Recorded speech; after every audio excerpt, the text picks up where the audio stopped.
Good morning, students. How are you all? I hope you all are doing good. और I hope आप सबको मेरी video समझ में आ रही होंगी, आपको अच्छी लग रही होंगी। और अगर कहीं पर आपको ऐसा लग रहा है कि कोई चीज़ या कोई पॉइंट समझ में नहीं आ रहा हो तो आप कमेंट बॉक्स में लिख सकते हैं, हम उसको दोबारा डिस्कस कर लेंगे।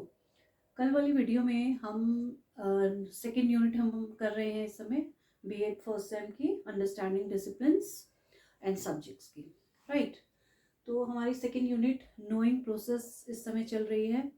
कल हमने फर्स्ट वाली वीडियो जो डाली थी इस वाली यूनिट की, वो हमने डाली थी नोइंग। हमने ये समझा था what do you mean by knowing, क्योंकि उसके प्रोसेस को जानने के लिए, वेज ऑफ नोइंग के जानने के लिए हमें उससे पहले ये समझना ज़रूरी था कि हम नोइंग किसे कहते हैं।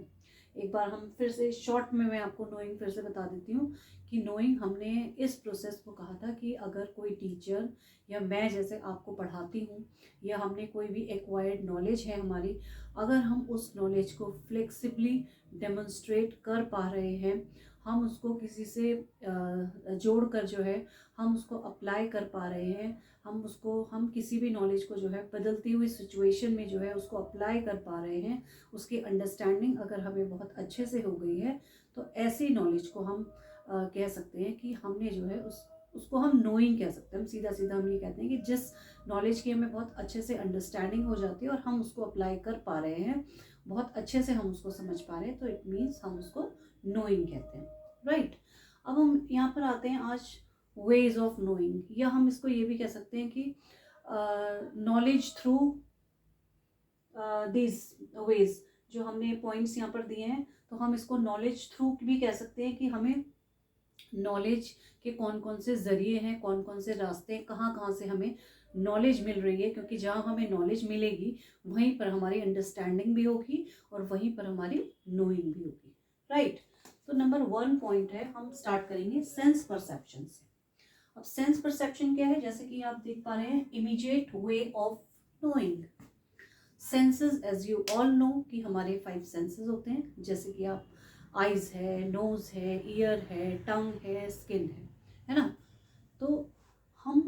क्या नॉलेज, हम ये देख रहे हैं कि हम कितनी भी नॉलेज ले रहे हैं। अब जो मैं आपको पढ़ा रही हूँ तो वो कैसे आप उस नॉलेज को गेन कर रहे हैं, आप सुन रहे हैं ना, आप सुन पा रहे हैं, आप मुझे देख पा रहे हैं, और इसके ज़रिए जो आप है वो नॉलेज एक्वायर कर रहे हैं, राइट। तो हम अपनी सोसाइटी में, हम जहाँ रह रहे हैं आसपास में, जितनी भी हम ज़्यादा से ज़्यादा नॉलेज करते हैं वो हम सेंस परसेप्शन से ही करते हैं। हम किसी भी चीज़ को देखते हैं तो हमारे दिमाग में उस चीज़ को देखते हुए उस एनवायरनमेंट में एक परसेप्शन बन जाता है किसी चीज़ के लिए,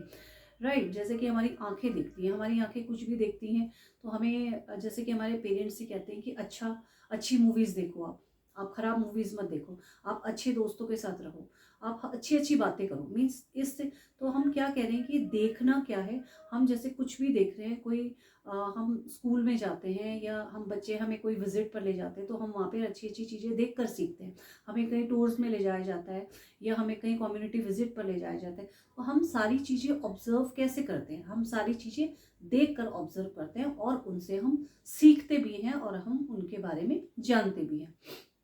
इसी तरीके से अगर हम नोज़ की बात करें तो आपको, अगर कई बार आप रेस्टोरेंट्स में जाते हो, होटल्स में जाते हो, तो अगर विंटर्स है तब तो आपका खाना फिर भी 1-2 दिन चल जाता है, लेकिन समर्स में क्या होता है, एकदम स्मेल आ जाती है। अगर खाना थोड़ा सा भी बासी होता है तो कई बार क्या होता है, अगर आप छोटे मोटे होटल्स में जाते हो वहाँ पे सेल बहुत ज़्यादा नहीं होती है, तो वो कई बार क्या होता है कि पिछले दिन का कुछ खाना है, उनको पता है कि ग्राहकों को नहीं पता, उन्हें अपनी सेल करनी होती है, उन्हें पैसा कमाना होता है, तो वो आपके आगे अगर वो खाना सर्व कर देते हैं तो आपकी नोज़ आपको तुरंत बता देती है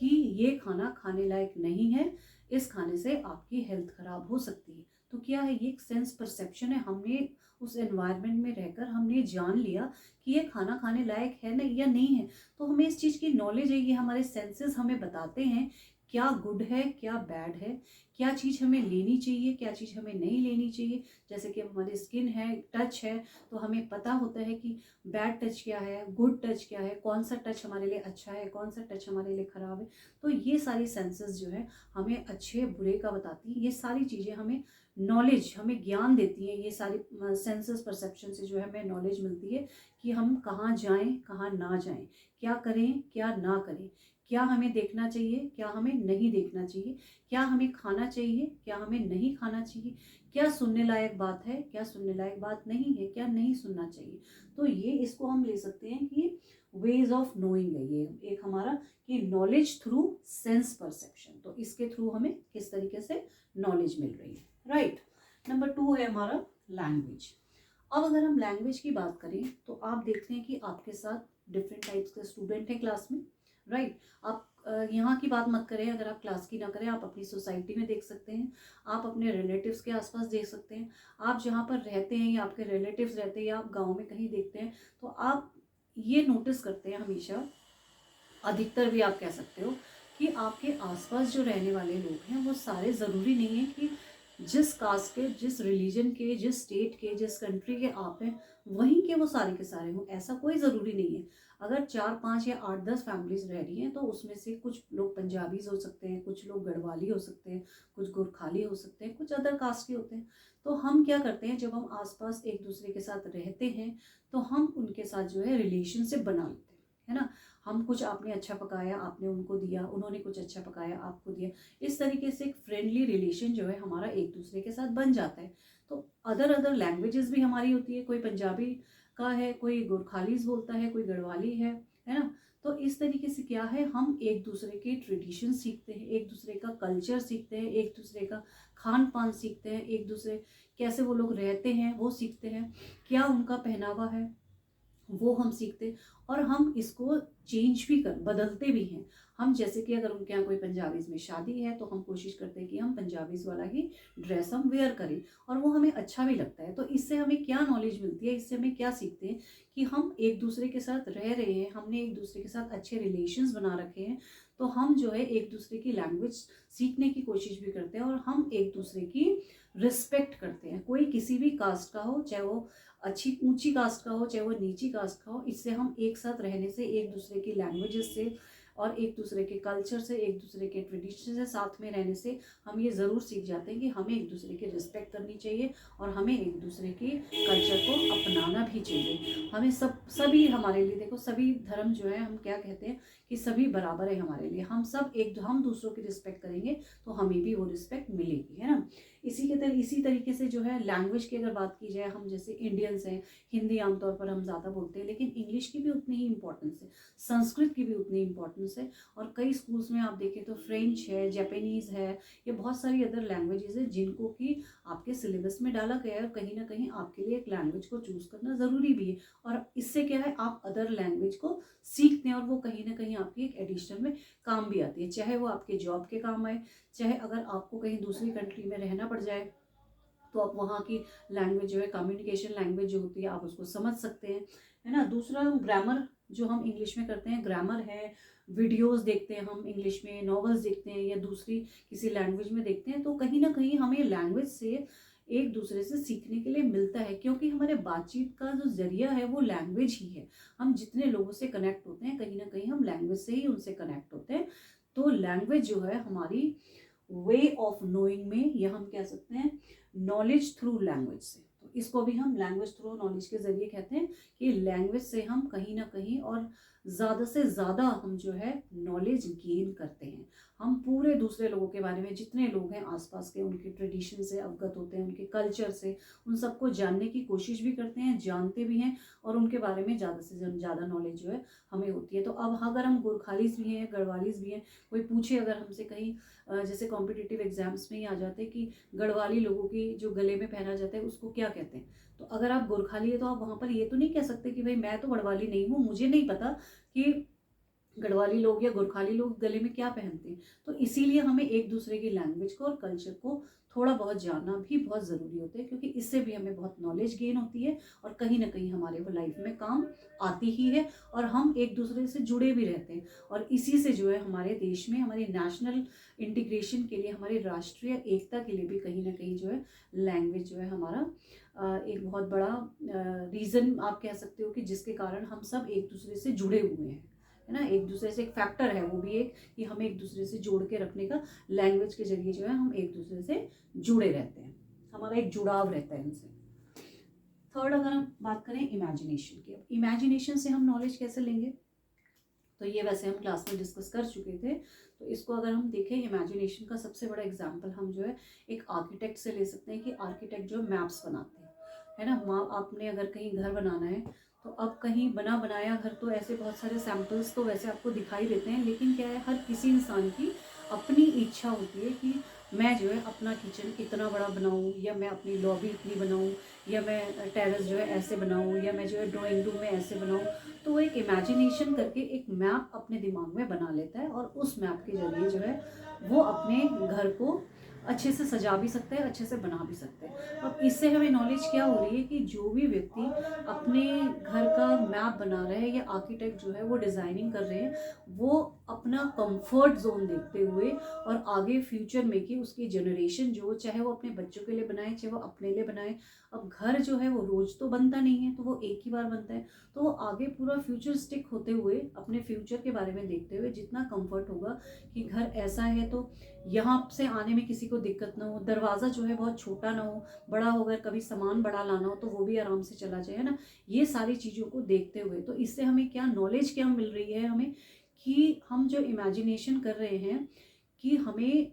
इसमें से कितना हमें कंफर्ट मिल सकता है और कितना ये चीज़ें जो है आगे हमारे बच्चों के लिए या भविष्य में काम आने वाली हैं। हमें पता, हम दूसरों का घर हमने देखा है, हमारा पहला वाला घर ऐसा है, हमें पता है कि हम कोई अगर सामान लाते हैं तो यहाँ के दरवाजे छोटे हैं, तो हमारा सामान जो है घर के अंदर ले जाने में बड़ी मुश्किल होती है। तो इसने हमें क्या सीख दी कि आगे जो हमारी इमेजिनेशन है, जो इमेजिनेशन क्या है कि जो दरवाज़ा है वो बड़ा होगा। तो कहीं ना कहीं उसने हमें नॉलेज दी कि इससे क्या होने वाला है, क्या क्या चीज़ें, क्या क्या इससे फायदे होंगे, है ना। दूसरा हम कहते हैं मैप्स हो गया हमारा, ड्राइंग आप कर सकते हैं, और ये एक मेंटल रिप्रेजेंट है कि हाउ यू थिंक, आप बैठे बैठे क्या सोच रहे हो। आपको जैसे आप छोटे बच्चे जब रहे होंगे, क्लास में पढ़ते होंगे, आपका ड्राइंग का पीरियड होता होगा, तो मैम आपको कुछ एक टॉपिक दे देती होंगी, चलो रेनी डे पे आप एक पिक्चराइजेशन होता है, तो रेनी डे पे आप जो है एक अच्छी सी पिक्चर बनाइए। तो बच्चा क्या सोच रहा है, एक उसका दिमाग में क्या चल रहा है, मेंटल रिप्रेजेंटेशन, कि रेनी डे है तो बारिश हो रही है, बारिश में छाता काम आ सकता है, बादल घिरे हुए हैं, है ना, चारों तरफ पानी भरा हुआ है, सड़कें भरी हुई है, सब कुछ हरा भरा गीला गीला सा है। तो बच्चे को ये नॉलेज हो रही है कि बारिश में क्या क्या चीज़ हो सकती है, क्या क्या चीज़ों की रिक्वायरमेंट हो सकती है। दूसरी चीज़, अगर वो बोले कि बहुत सनी डे की कोई फ़ोटो बनाओ या पिक्चर कोई बनाओ ड्राइंग में, तो बच्चा क्या इमेजिन कर रहा है कि सनी डे है ना, सूरज जो है बिल्कुल खिला हुआ है, एकदम से आपको पहाड़ दिख रहे हैं, पेड़ दिखाई दे रहे हैं, ब्लूमिंग जो है आपके ये फूल जो है